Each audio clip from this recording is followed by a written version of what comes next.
back sa ating channel na It's a Chop. So, ito yung dalawang halaman na order sa atin November 12 pa yata, no? Kung hindi ako nagkakamali. So, ito ay sabi ko sa kanila, kung makukuha nyo to next week, no, November 12, ay 200 lang sisingilin ko sa maintenance fee, no? Kasi ayoko rin talaga yung pa-reserve tapos tsaka pa kukunin, no? Matagal pa. Alam yan ng mga seller kasi sakit sa ulo yon. Imbis na kahit na mas okay pa sa amin yung makabenta ng mura kaysa yung may isipin pa kami after that, no? Okay lang sa amin yung mag after sales, magturo kung paano mag-alaga. Pero kung iiwan pa sa amin yung plants, diba? So hassle pa rin yun kasi, diba, sa dami ng inaalagaan natin dito ng halaman, merong tayong aalagaan na extra, no? So ang ginawa ko, sabi ko sa kanila, kung makukuha nyo to next week, 200 lang yung sisingilin ko sa inyo na maintenance fee. So actually, first time kong gawin yun, no? Hindi dapat ako magbibigay ng maniningil ng maintenance fee kasi may mga kaibigan ako na nagpapaalaga rin dito, kaya ramdam ko na kung gaano ano yung pakiramdam na nag-aalaga ng hindi mo halaman, no? Although halaman ko to, sa akin to galing, kaya lang, no, ito binili na sa akin, so hindi, in a way, no, hindi na sa akin to, no? So kasi pagka nakakita ako ng halaman, maliit or malaki, nakikita rin natin yung value or future value ng plants, no? So ayan, balik tayo doon. So yung nung kukunin na nga nila, sabi na, sir, pwede bang susunod na lang kasi medyo busy pa, kasi ang kumuha na sa akin ito ay mga estudyante, no? Which is, ang gagawin nila dito ay ito yung thesis nila, pag-aaralan nila itong Venus flytrap, at may extract sila ditong enzyme, no, na makakatulong daw to combat yung mga sakit like cancer, no? Ayun. So gagamit daw sila ng magnet, no, para makuha yung enzyme doon dito sa Venus flytrap. At sabi nila yata specifically nakukuha yung sa traps, no, yung pang, I think ayun yung panunaw nila, no, ng pagkain, no. So ako naman, no, kasabi ko kahit na libre lang yung maintenance fee, kaya lang hindi sila nakakomply doon sa after 2 weeks, no, na hindi nila to nakuha. So tumagal na tumagal at kala ko nga hindi na nila kukunin. Sabi ko kung ibabalik ko na lang yung pera nila, no. Pero hindi sila rin pumayag kasi nga sa time na to ay napakahirap talaga maghanap ng medyo malaking mga Venus flytrap sa ganitong halaga. Kasi yung price nito, isang mother plant ng Treps Dracula ay 800, diba? Based sa Shopee's price natin. At etong mga giant form ng mga VFT na to, like Clone 8, ay binibenta ko ng 1.5 kasi ito yung napakalaki talaga. Tapos meron pa yung kasamang mga babies na hindi ko tinanggal. So yun, after 2 weeks hindi nila kinuha, mabot ng isang buwan. At today kukunan na nila, no? So ayan, no? Ang ginawa ko na lang 200 a day, 200 a week, kasi ang usapan ay 50 pesos a day. Kaya lang kung gagawin natin yon ang mahal, no? Kaya 200 na lang a day at 200 a week. So ngayon kukunan nila to. At ano ba yung mga maintenance na dapat gawin pagka meron na kayong Venus flytrap na para hindi kayong masingil ng 200 per week, no? At hindi na rin ako nagpapaalaga service, ha, kasi mas komplikado siya para sa pagsiselang yung mga paalaga service. Kung meron sa inyo na mahilig mag-alaga ng Venus flytrap, baka pwede nyong gawing business yan, no? Pero ako medyo parang space consuming kasi sila, at bukod doon hindi mo masasabi na yung pinaalagaan sa'yo yung buhay pa rin after ng ilang panahon, no? So paano yan kung napatay mo, no? Ano bang magiging kumbaga usapan nyo doon. But anyway, balik tayo dito sa maintenance. So maintenance na ito ay pagdidilig, no, regularly, pagbubunot ng damo at pagpapaaraw sa kanya. So kung isipin nyo, napakasimple lang, pero hindi ganun kasimple yun. Kasi once na naripat nyo yung halaman at nailagay nyo sa panibagong growing area, kahit sabihin mong isang lugar lang yon, pero dahil doon siya galing sa sobrang araw na lugar, papunta dito sa medyo hindi ganun kaaraw, no? No, mas malamig dito kumpara doon na mas mainit. So may mga iba pa lang mga epekto yun sa halaman, sir. Oo, kasi magpuproduce sila ng mga panibagong crops na nababagay doon sa panibagong growing area nila. Kaya nagbabago yung itsura ng mga halaman pagka napupunta sa inyo, maaring in a positive way or no, maaring negative, no. Positive way, halimbawa yung mga iba tulad nito, marami akong na-out na DCXL P52 na maliit, pero pagdating sa kanila natatawa na lang ako sa sarili ko kasi ang lalaki, biglang laki, no, ng ilang linggo lang or buwan. Ayan. So dahil minsan mas nagugustuhan nila yung bagong lugar kung saan sila inalagaan, no? So may paliwanag diyan, no, from mga nakaraang video dahil no, sa ibang bansa, 'di ba, may iba't ibang season. So yung sistema ng Venus flytrap ay kaya maka-adapt sa mga iba-ibang mga no, growing condition, no. Alam niyo na 'yun, yung mga season sa America, no. So dito sa atin dalawa lang, no, summer and rainy season. So yun nga, no. So kaya no, hirap tayo rin ipadormant sila yung mga Venus flytrap, kaya may mga iba't ibang paraan tayo. Bukod dun sa tatlong maintenance na sinabi natin, pagpapanatili na low minerals yung medium, pagdidilig at pagpapaaraw, no, tatanggalin mo rin yan ng damo, no, at sisiguraduhin mo na kahit nagawa mo na yung mga basic na yon, at kung hindi pa rin sila gumaganda at hindi mo pa rin gusto yung kanilang growth dun sa lugar na yon, no, ay may kailangan kang gawin, no. Halimbawa eto na, let's say akin na to, no, at bawa hindi kinuha nung bibili, anong gagawin ko dito, no? So ang gagawin ko dito, ilalagay ko sila sa pinakamaaraw na lugar. Na bakit? Kasi ayun yung gusto ko eh. Gusto ko silang mas makulay. Although maaring mag-umpisa sila uli, no? Magbalik sila sa few traps uli, hindi na ganito karami yung traps nila. Pero mas makulay sila. At after some time, no, ilang buwan, dadami rin naman ng traps nila. So kung akin to, ganun ang gagawin ko. Kaya lang, ang aking concern at ang aking priority habang inaalagaan ko sila ngayon ay mabuhay sila at mapanatili yung dami ng traps, kasi ayun yung kailangan ng mga estudyante, no? Gusto nila yung maraming traps, no? Kasi ayun yung i-extract nila, no? So maganda nga sana kung sila yung nag-alaga niyan, kasi kung sila yung nag-alaga niyan, alam nila kung paano yung gagawin kapag na-extract na nila yung enzyme doon sa traps, no? Kasi kung yung traps lang ang kailangan nila, edi save mo yung rhizome at itanim mo, hindi biglang dami yan, no? So may mga video tayo noon tungkol doon na sa pagpaparami na ganung klase ng pamamaraan, no? So ngayon, papakita ko sa inyo yung mga ibang paraan pa ng mga maintenance na pwede nyo gawin sa mga carnivorous plant niyo.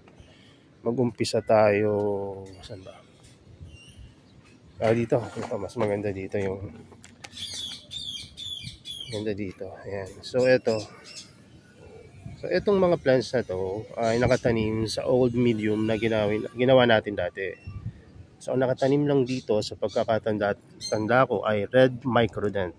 Diba? Dito nakalagay si red microdent dati.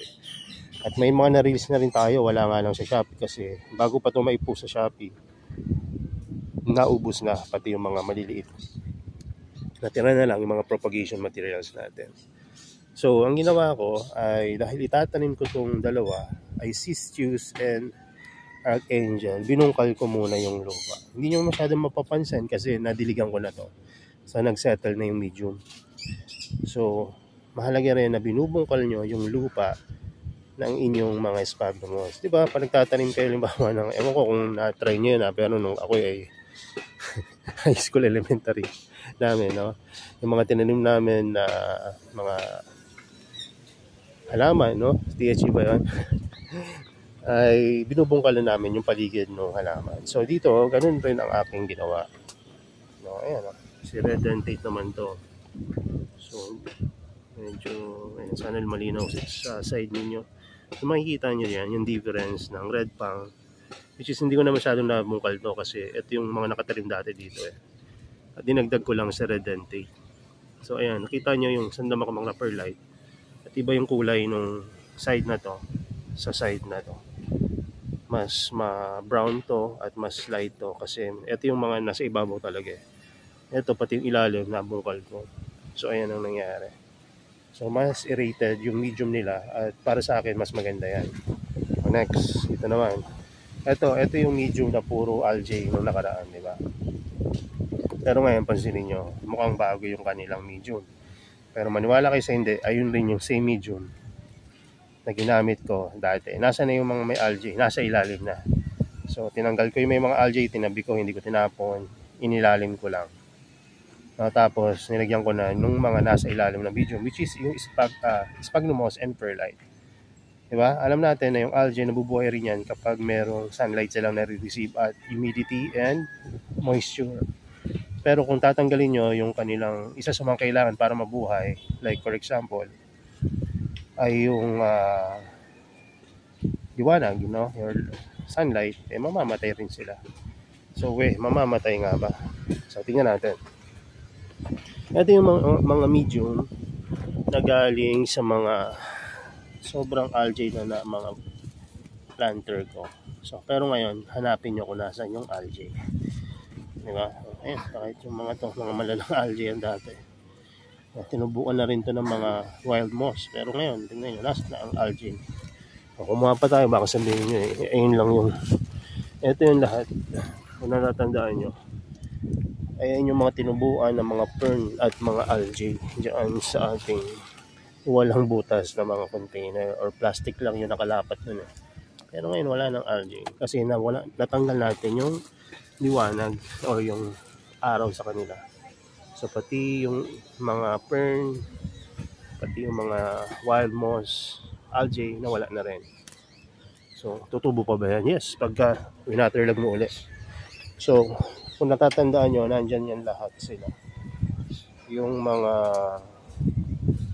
old medium na yan, nakapaligid yan dyan. Hanggang dito, hanggang doon.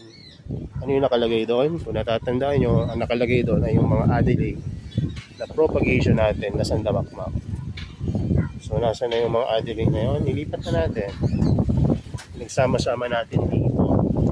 Yung iba nandun na rin sa ibang mga planter. So, ayun ang isa sa mga maintenance na pwede nyo gawin. Kasi yung bili kayo ng medium, actually mas maganda pa nga old medium Kaya pag binibentahan ako minsan ng mga old stock na sphagnumos, mas priority ko pa na kunin yung kaysa sa mga bago. Kasi mas less na yun yung chance at tumaas yung TDS or total dissolved solid doon sa media na yon kasi partially decomposed na yon. Kaya rin yung ginagawa nyo sa mga kokopit nyo, pinapa-decompose nyo muna or pinapa-dark nyo muna yung kulay o pinapa-arawan nyo at hinugasan nyo para bumaba yung TDS rating. So ganun din sa sphagnumos dahil medium rin naman yan diba? So ano pa ang pwede nyo gawin na maintenance sa Venus flytrap nyo and other carnivorous plant, So tanggalan nyo ng mga dumi. Ayan, tanggalan nyo ng mga dumi, yung nakakaharang sa kanila. Halimbawa, nakapagdilig kayo hindi magandang tubig, tanggalin nyo. Kung may mga nahulog na mga basura na tulad nito, may mga halong seeds yan sa loob, tutubo yan dyan. Although magandang tubuan niya naman ganyang klase ng seeds, pero ang priority nyo, di ba, ay mag-alaga ng carnivorous plant, kaya tatanggalin nyo yan. Any plant na hindi kasali sa original na plant na tinanim nyo dito, ay tatanggalin nyo dahil consider as damo yun. Ako dati hindi ko tinatanggal kasi maganda tignan, pero ngayon kailangan nyo tanggalin. Hindi nyo kailangan patayin yung plants na pwede nyo i-transfer sa ibang paso. Pero hanggat maaari, isang halaman lang. Dahil isa lang naman ang level niyan, di ba? Kaya nyo magkahalo-halo yan. So, ito pa yung isa. Ito ay kagagawan ng ibon. So ayan o, tingnan nyo. Ito hindi ko ito pinlanong ipakita sa inyo at patayin itong halaman na ito. Pero ganito yung nangyari. Na-uproot siya dahil natuka siya ng ibon. So pag natuka yan, ano nangyari sa rhizome? Ayan, natutuyo rin ang plant. May pag-asa pa ba ito? So yung mga ganitong itsura halos wala na. Pero itatanim pa rin natin siya. Kasi wala tayong sinusubukan ng mga halaman. Ayan. Matutunaw na lang yan eh. Kaya lang, no, kung may chance pa na kahit 1% yan, tinatanim pa rin natin. Sayang? Yes, sayang. Kung hindi mo siya i-check regularly. No, ayun ang maintenance. Kasi pag hindi mo yan tinignan, kahit napatid na yan, established na yan, no, at na-uproot siya ng ibon or kung anong klase ng hayop or external any external ano ba yung force o kung ano man, no, ay mabunot yan or magkaroon ng harm dito. So ayun ang kailangan yung gawin, no? Hindi rin maganda na laging sinusundot yung mga halaman. So nakaraang mga araw may pumunta dito na kasamahan ko sa trabaho. The first time niya makakita ng mga carnivorous plants. So gumawa siya ng isang liit na stick na mas mapayat pa dito at inisa-isa niya na ipa-close lahat ng mga traps. At hindi lang yung traps, pati ng pitcher pan. Tinusok-tusok niya ng ganun kasi akala niya minus-fly traps din na nagsasarado yung mouth. Pero intindihin na rin natin sila. Na although no, mas madaling pakiusapan ng tao kaysa sa mga hayop, no, kailangan i-educate rin natin sila. Kasi kahit na halimbawa kaibigan mo na may mga kaibigan din na nag-aalaga ng carnivorous plant, hindi rin nila alam talaga, hindi dapat pala tinutusok yun. So ayun, so wait lang ha, balik tayo dun sa mga maintenance na dapat yun. Ano pa ba? Oh sir, nangingitim yung traps. So anong dapat gawin? Ganyan, nangingitim ngayon ito si ano ba to? Si alien, yan. Ano mong dapat gawin? I-repat na ba natin to? No? Minsan kasi ang pangingitim ng traps ay sanhi ng dormancy. Katulad na ito. Yan ito. So nagdo-dormant na sila. Pag nagdo-dormant sila, ano dapat gawin? Wala. Ang regular maintenance lang gawin nyo. Tapos less watering. So alagaan nyo lang siya tulad ng normal na Venus flytrap, pero less yung mabibigay nyo dapat na tubig sa kanila. Kasi less naman yung kailangan nilang tubig kasi nag-hibernate sila o nagdo-dormant. So less yung kailangan nilang tubig. Let's say less na rin ang kailangan nilang sunlight. Pero kahit hindi nyo naalisin po, pwede rin naman yan. Pero may ginagawa yung iba. Low light, no? Low, mas mababa yung liwanag na binibigay nila. So, ganun yung ginagawa ng mga kaibigan ko na nasa outdoor setup. So, tingnan nyo, oh. Yung iba niyan, kakabahan na. No, pero, usually niya, nagdo-dormant lang. Kaya, huwag kayong kabahan. Nakakainip lang talaga yung panahon na nagdo-dormant sila. Dahil walang masyadong growth, or walang growth, tapos biro nyo, nangingitim pa yung mga traps. No, paano na? So, hayaan nyo lang sila kasi nagdo-dormant sila, natutulog. Pag nagising yan, biglang lalaki yan at dadaan. So yun. So kaya ano rin yung mga dapat yung gawin. Huwag yung masyadong pakialaman, i-maintenance nyo lang at iwasan yung matrigger yung mga traps nila. Kasi ayun yung kanilang pamamaraan para kumain at magkaroon ng nutrients sa kanilang sistema. So ayun, ito yung B52 ko. B52 na maliit. No, pero maganda pa rin, diba? Kahit na maliit siya. So, sa mga galing naman sa indoor or indoor grow light na mga plants tulad ng mga to, no? Put sa tissue culture yan at galing yan sa indoor. No, pagka in-outdoor mo yan, para kang nag-alaga uli ng maliit or nag-alaga ka na ng rhizome kasi yung mga old traps nila mawawala yon at tutubuan sila ng mga panibago. Maganda ba yung pangyayari na yon? Para sa akin maganda yon kasi ang tutubo sa kanila na bago na mga traps ay mas mapula, mas healthy kasi outdoor grown, mas matibay, mas matataba. So para sa akin okay yan. Yung pag-aalaga ng mga indoor plants or tama, no? Papunta sa outdoor kasi para sa akin mas madaling alagaan yan. Ganun din yung pakiramdam ng mga nag-i-indoor. Gusto nila yung galing rin sa outdoor yung alagaan nila papunta sa indoor kasi makikita naman nila natataas naman uli yung mga halaman. Ganyan yung tubo pataas. Tapos mas mapayat yung petiole. No, parang yung mga ganito. Yan, umuulan na. So kasi sa indoor, ang source ng kanilang light ay sa taas, di ba? Usually yan ganyan. So anong mangyayari sa halaman? Nahabulin niya yung liwanag. Parang sun power, di ba? Kung nasan yung liwanag, doon siya nakaharap. So saan yung sun, source ng light ay doon nakaharap yung mga plants. So ganun din yung mga carnivorous plant. No? So pagka nasa taas yung source of light, pag sa indoor, so ang gagawin niyan, upright growth. Ayan. So umaambon na, papasok na ako. So ayun lang muna siguro yung mga maintenance at mga observation ko sa pag-aalaga ng mga carnivorous plant, specifically dito sa mga Venus flytrap. No? So mahirap ba ang maintenance ng Venus flytrap? Sa umpisa, mahirapan ka. No? Kasi lalo na kung walang nagtuturo sa'yo. Kasi ano ba namang halaman yung nagalaw, kumakain at umiinom or didiligan ng sobrang linis na tubig. Diba?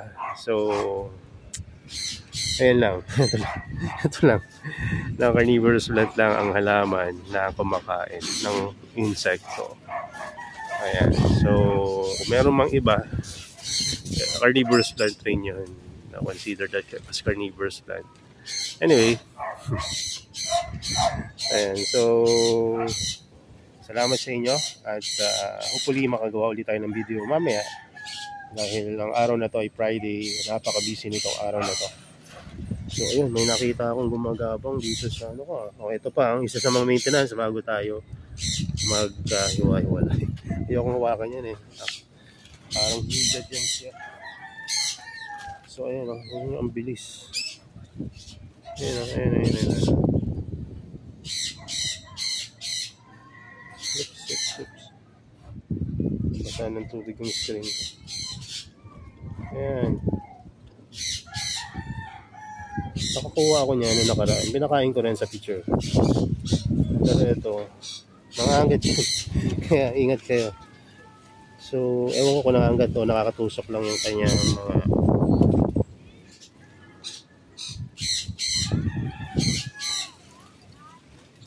ayan o. Ang gawin nyo lang, yung head niya. Registerin nyo lang. Itin nyo, tapos pakain nyo sa Venus flytrap o any carnivorous plant na nandiyan sa inyo. Ewan ko, i-comment nyo nga kung anong klaseng higad ba to or larva ng isang insekto. Ngayon yung ulo, pakain sa halaman. Dahil may gusto kong pakainin dito, yun ang papakainin natin. Pakainin natin ano ba? Ito, si Waipula.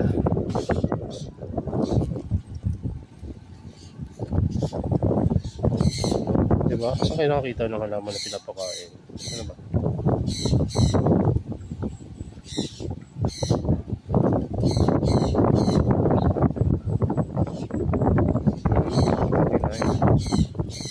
So, mag-struggle pa yun sa loob.